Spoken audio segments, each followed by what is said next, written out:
నాతో పాటు ఈ కార్యక్రమంలో పాలుపంచుకుంటున్న చీఫ్ సెక్రటరీ గారు రామకృష్ణారావు గారు, మా సీనన్న మన్సూర్ గారు, ఈ కార్యక్రమానికి హాజరైన INPR department staff, photographers, media మిత్రులు అందరికీ మనస్ఫూర్తి హృదయపూర్వక నమస్కారం. వరల్డ్ ఫోటోగ్రాఫిక్ డే సందర్భంగా తెలంగాణ రాష్ట్రంలో ఉన్న ఫోటోగ్రాఫర్స్కే కాకుండా దేశంలో ఉండే ఫోటోగ్రాఫర్స్ అందరికీ నా పక్షాన, తెలంగాణ రాష్ట్ర ప్రభుత్వ పక్షాన ఫోటోగ్రాఫిక్ డే శుభాకాంక్షలు తెలియజేసుకుంటూ, లాస్ట్ టైం కూడా ఇదే హాల్లో నాకు తెలిసి నేను అటెండ్ అయినట్లున్నాను. అప్పుడు కమిషనర్ గారు, ఇప్పుడు కమిషనర్ గారు చేంజ్ అయినా అంతకంటే మంచిగా ఈసారి ఎగ్జిబిషన్ అంతా కూడా ఏర్పాటు చేశారు. సుమారు ఒక 15 నిమిషాలు చాలా క్షుణ్ణంగా పరిశీలించుకుంటూ చూసాము. నేను, సిఎస్ గారు, మిగతా మిత్రులం అందరం. ఒక్కొక్క ఫోటో ఒక్కొక్క భావాన్ని, ఒక్కొక్క ఆలోచనని, ఆ తీసిన విధానం, ఆ తీయటానికి పడ్డ కష్టం చాలా స్పష్టంగా కనిపిస్తుంది. అంటే న్యాచురల్గా మనం కొన్ని ఫోటోలు తీస్తారు మన వాళ్ళు, కరెక్ట్గా ఆ ఫ్యాక్షన్ ఆఫ్ సెకండ్లో తీసిన పిక్చర్ వచ్చే ఆ ఫోటో చాలా అద్భుతంగా, మెమరబుల్గా, అంటే ఇంత అద్భుతంగా కూడా తీయొచ్చా అనే విధంగా కొన్ని పిక్చర్స్ చూశాయి. చూసేటప్పుడు నాకు అందుట్లో ఒక పిక్చర్ చాలా, అంటే ఆ ఒక్క హాఫ్ సెకండ్లోనో క్వార్టర్ సెకండ్లోనో ఒక పిక్చర్ తీశారు. గత ప్రభుత్వంలో ఉన్న ఒక ప్రముఖుడిది. ఇంకేముంది, అంతా అయిపోయింది అని ఆ ఫేస్ ఫీలింగ్స్, ఆ చేతులు చూస్తే నిజంగా ఆ ఎక్స్ప్రెషన్స్ అదే రకంగా ఇంకా కపుల్ ఆఫ్ ఫొటోస్ దాంట్లో చూశాను. అంటే ఇందాక చెప్పినట్లు ఒక ఫోటో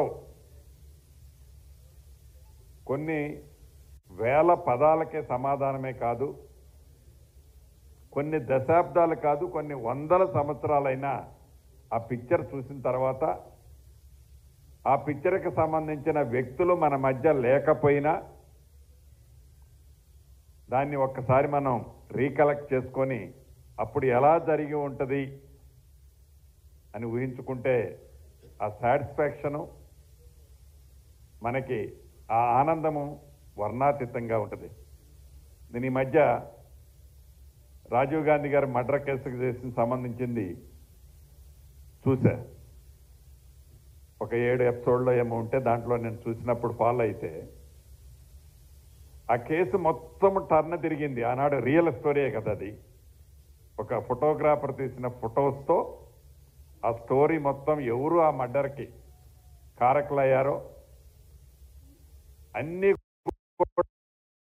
కెమెరా దొరకటం, ఆ కెమెరా రీల్ని డెవలప్ చేసిన తర్వాత దాంట్లో ఉండే వ్యక్తుల్ని ఐడెంటిఫై చేయటం, వన్ బై వన్ దాన్ని మొత్తానికి ఆ కేసుకి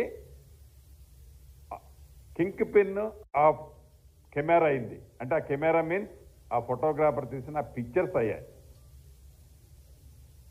అంటే అనేక సమస్యలు, క్లిష్టమైన సమస్యల్ని పరిష్కరించుకునే దాంట్లో,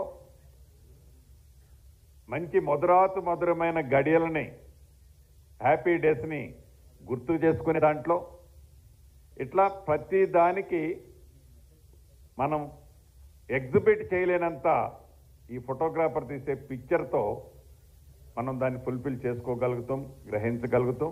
ఇంత అద్భుతంగా దీనికి కూడా వారిని కూడా గుర్తించి ప్రపంచవ్యాప్తంగా ఈనాడు ఈ ఫోటోగ్రాఫిక్ డే సందర్భంగా ఫోటోగ్రాఫర్స్ అందరినీ సన్మానించుకోవటం, వారు తీసిన ఫోటోలను వాళ్ళని అప్రిషియేట్ చేస్తూ భవిష్యత్తులో వారికి మరింత ఎంకరేజ్మెంట్ చేయటం కోసం దేశంలో అన్ని రాష్ట్ర ప్రభుత్వాలు చేస్తున్నాయో లేదో కానీ మన తెలంగాణ రాష్ట్రంలో మన రాష్ట్ర ప్రభుత్వం వచ్చిన దగ్గర నుంచి ఆనాటి ప్రముఖులు పాల్గొనకపోయినా అధికారులు చేస్తూ ఈ సంస్కృతిని వారిని ఎంకరేజ్ చేసేదాన్ని తప్పకుండా ఈ రాష్ట్ర ప్రభుత్వం భవిష్యత్తులో మరింత ఎంకరేజ్మెంట్ కూడా మా ఫోటోగ్రాఫర్ సోదరులకు ఉంటుందని మనస్ఫూర్తిగా రాష్ట్ర ప్రభుత్వ పక్షాన నా పక్షాన మరొకసారి అభినందనలు కృతజ్ఞతలు తెలుపుతూ సెలవు తీసుకుంటాను. Thank you very much.